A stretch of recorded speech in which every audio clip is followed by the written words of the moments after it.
Welcome to the Rundown. Let's chase down the headlines. I'm on the street catching the latest buzz. Now, let's rank them. Who's owning the week? Tune in every Sunday to get your weekly rundown in 10 minutes flat. Hey judges, it's Shania. Welcome back to the Rundown, where I rank the top 10 most polarizing political topics shaping the conversation each week. Also, can you all believe we are now on episode 10? And I'm still here breaking things down like only I can. With the tracking week for this episode starting on April 26th and running through May 2nd. Okay, if you are new here, quick beat on how this works. I track the biggest political moments across the media landscape, then rank them based on impact, reaction, and the amount of noise they are generating. But before I get started, I have a humble request. Please hit the subscribe button and like this video. Okay, let's get back to the scheduled program, this rundown. Because judges, this week, Shenanigans in overdrive. Talk about an escalation of messiness. And now that we got the intro out the way, let's jump straight into this ranking. Coming in at number 10, the Department of Homeland Security. So in case you lost track on this one, DHS has been under a funding freeze for about 2.5 months. And this tracking week brought a sigh of relief for everyone affected by the shutdown, because as of April 30th, the Senate cleared a funding bill for DHS by unanimous consent, and Trump signed it. Also, it looks like the entire thing could have been avoided, because for all the contingencies that Democrats asked for, the only thing that changed was an increase in body cameras funding. Well, that and the firing of Kristi Noem, so that's something. Anyway, we can do a full unpacking of that at a later date. For now, it's time to move on to number 9. All right, the number 9 spot goes to CNN, with specifics to Scott Jennings, Adam Mockler, and this brat conversation that took place on the Abby Phillips nightly broadcast on Thursday night, where the two of them were engaged in a heated exchange over Trump's handling of the US-Iran war.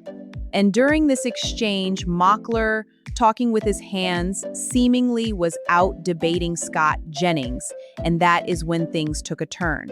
Because although from the camera footage it didn't appear that Mockler had his hands near Jennings' face, that is what Scott Jennings accused him of. And when the clip of this was shared to X, both Scott Jennings and Adam Mockler, along with CNN, became a trending topic, which is how this ended up on the Rundown radar.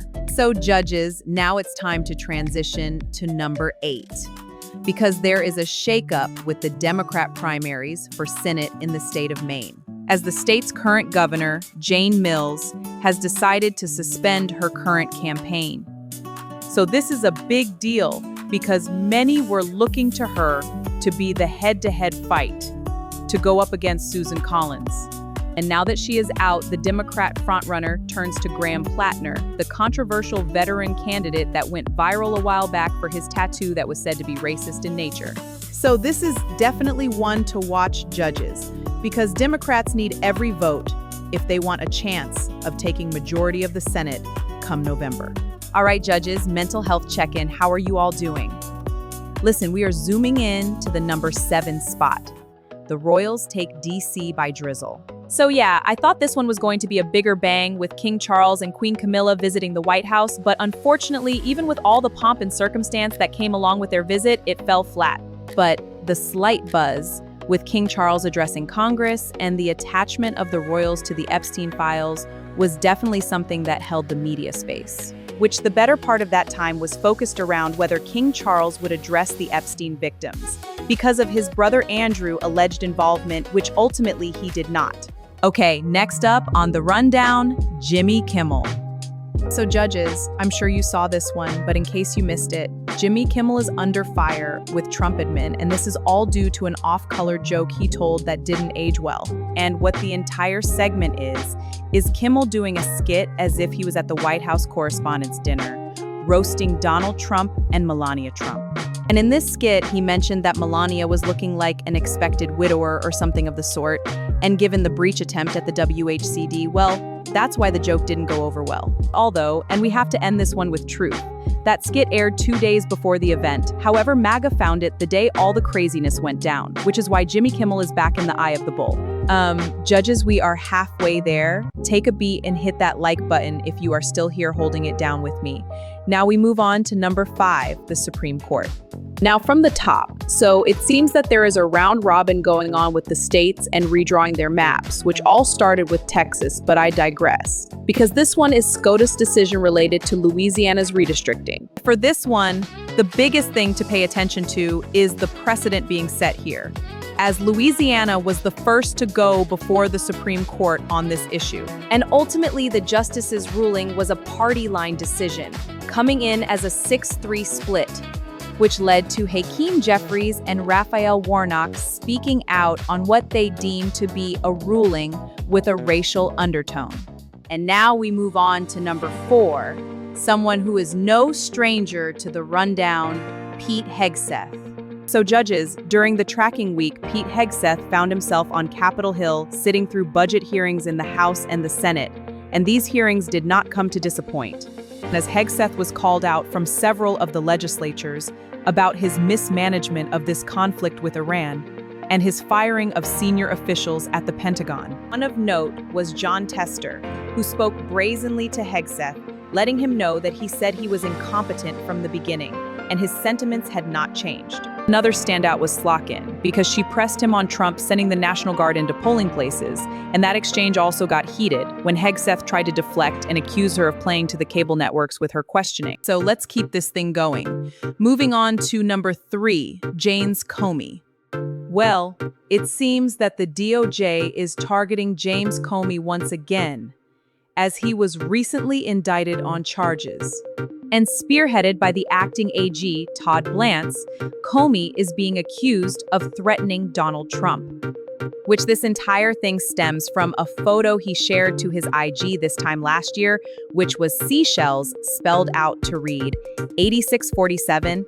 And so they are alleging that that was a threat to take out Donald Trump, him being the 47th president. And then there were 2. So judges, we are bringing this thing to a close soon. I want to thank you for hanging in here with me.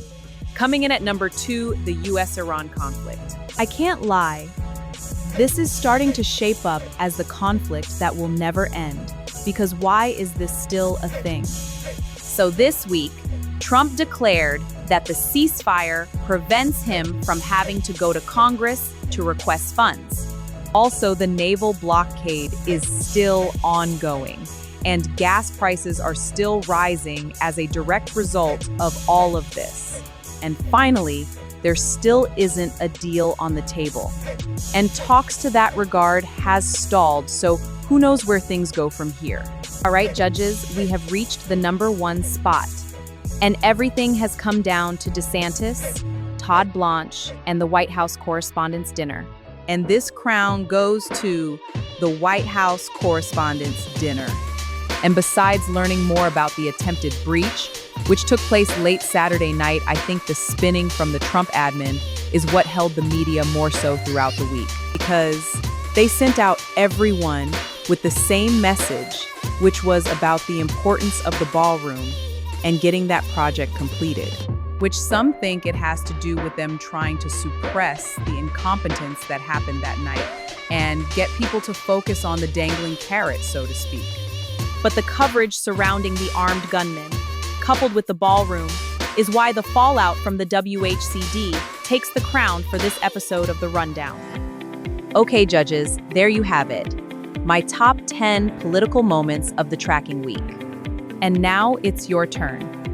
Do you agree with my top 10, or did something else catch your eye? Drop your comments and let me know. And lastly, I want to send a prayer request out for our military and our veteran community. Continue to keep them in your prayers. And with that, I'm out. I'll see you next week for another episode of The Rundown. Bye-bye.